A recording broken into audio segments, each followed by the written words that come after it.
فاكرين الفنان حسن حسني في فيلم الناظر لما الطلبة بتوع المدرسة بتاعته الابتدائي والإعدادي جابوا صفر.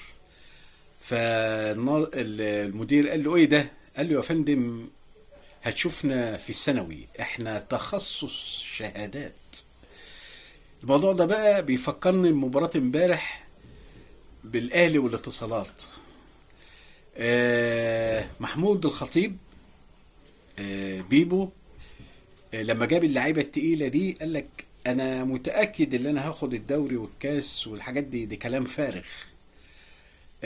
انا جايب اللعيبه دي عشان البطولات العالميه وبطوله افريقيا. وفعلا صدق الكابتن بيبو محمود الخطيب ان فعلا هو جايب اللعيبه دي عشان افريقيا. عشان كده طلع من كاس الرابطه وطلع من كاس مصر والتالت في الدوري.